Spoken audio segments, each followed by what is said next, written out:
अस्सलाम वालेकुम students, I am Mohammad Ahmed Iqbal MPhil physics.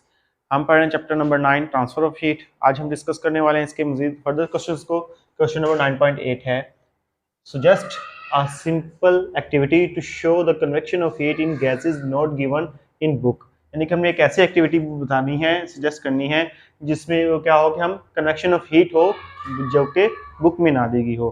तो ये एक्टिविटी आपने खुद परफॉर्म करनी है, लेकिन इसके बारे में थोड़ा सा आइडिया दे देते हैं। जैसे कि एक गीज़र है, गीज़र में क्या होता है कि जब हम पानी को गर्म करते हैं तो क्या होता है कि उसमें कन्वेक्शन ऑफ हीट की वजह से, कन्वेक्शन की वजह से क्या होता है, वो पानी गर्म होता है।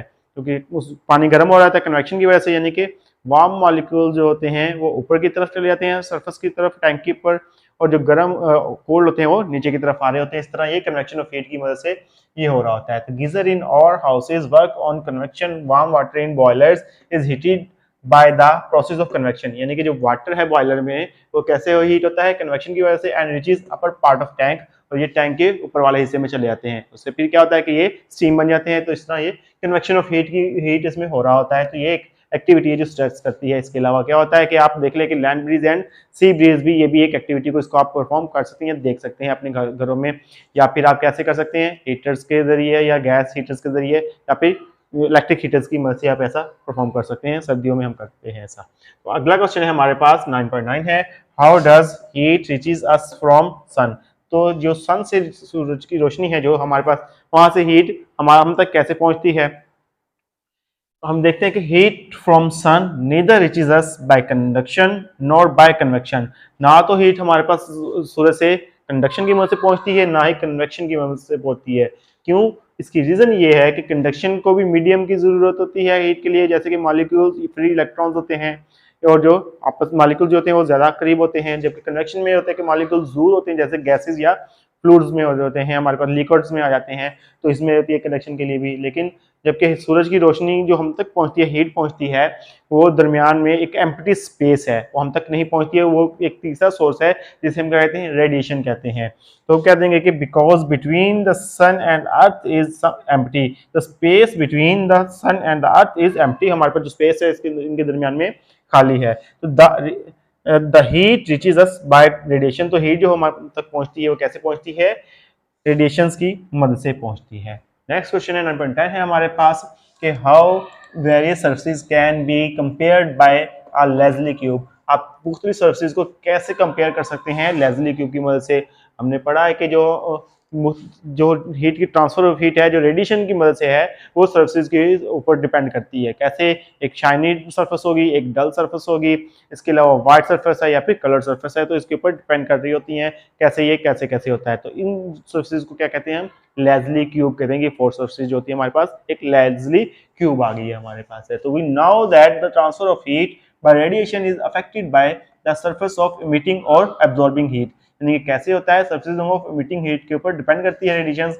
और शाइनिंग सर्फेस, जो शाइनिंग सर्फेस होगी, हमें पता है कि अगर शाइनिंग सर्फेस होगी, एक लेज़ली क्यूबिक सर्फेस है, तो वो ज्यादा रेडिएशन को रिफ्लेक्ट करेगी और कम अब्जॉर्ब करेगी और कम ही इमिट करेगी। अब व्हाइट सरफेस है, व्हाइट सरफेस ये क्या होती है हमारे पास है कि व्हाइट सरफेस हमारे पास क्या होती है कि बैड इमिटर होती है, बैड कलेक्टर होती है, बल्कि ज्यादा रिफ्लेक्ट करती है चीजों को। इसी तरह डल ब्लैक सरफेस है, ये गुड इमिटर, बेस्ट इमिटर होती है और बेस्ट ही एब्जॉर्बर होती है, और जबकि बैड रिफ्लेक्टर होती है जो कलर सरफेस होता है। इसी तरह यही चीज होती है हमारे पास है कि ये क्या होती है कि ये गुड इमिटर होती है और गुड ही क्या होती है हमारे पास, एब्जॉर्बर होती है और बैड रिफ्लेक्टर होती है। इसी तरह हम इन सर्फेसिस को बाकी सर्फेसिस के साथ क्या कर सकते हैं, कंपेयर कर सकते हैं, जिसे लेज़ली क्यूब सर्फेसिस के साथ कंपेयर कर सकते हैं। नेक्स्ट क्वेश्चन है हमारे पास 9.11 है, what is green house effect. Green house effect क्या चीज है। हमें पता है कि हमने इसको देखा है कि क्या जब ग्लास या पॉलीथीन में से जब सूरज की रोशनी आती है तो वो क्या कर लेती है, एनर्जी को ट्रैप कर लेती है। ऐसी हीट एनर्जी जिसकी वेवलेंथ क्या होती है, ज्यादा होती है, बड़ी होती है, उनको ट्रैप कर लेती है, जबकि कम वेवलेंथ वाली एनर्जी को क्या कर देती है, जाने देती है। तो इस तरह जो चीजें अंदर होती हैं, मौजूद होती हैं, वो वार्म अप हो जाती हैं, हीट अप हो जाती हैं। तो इसी तरह इस ग्रीन हाउस इफेक्ट वर्क कर रहा होता है। तुम देखते हैं the glass and polythene sheet allow the radiation of short wavelength. क्या करती हैं, शॉर्ट वेवलेंथ रेडिएशन को अलाउ करती हैं टू पास थ्रू इजीली, के वो आए और वापस चली जाएं, but not the long wavelength. Long wavelength को क्या कर लेती हैं, जाने नहीं देती है, बल्कि ट्रैप कर लेती हैं। और थर्मल रेडिएशन जो होती है हमारे पास, दस the green house effect, green house become a heat trap. तो ये क्या बन जाता है, हीट ट्रैप बन जाता है। इट वार्म्स अप, ये गर्म कर देता है। It warms up objects in green house, जो ग्रीन हाउस में ऑब्जेक्ट पड़े होते हैं उनको गर्म कर देता है। इसी तरह ये ग्रीन हाउस इफेक्ट वर्क कर रहा होता है।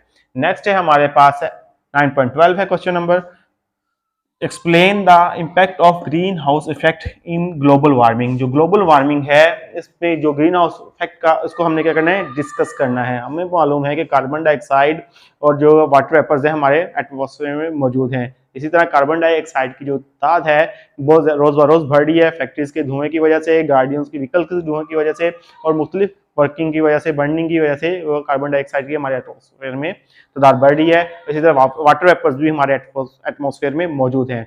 ये as a greenhouse effect work कर रहे होते हैं, ये एनर्जी को ट्रैप कर लेते हैं, जिस वजह से हमारी जमीन का एवरेज टेम्परेचर क्या है, इंक्रीज हो रहा है।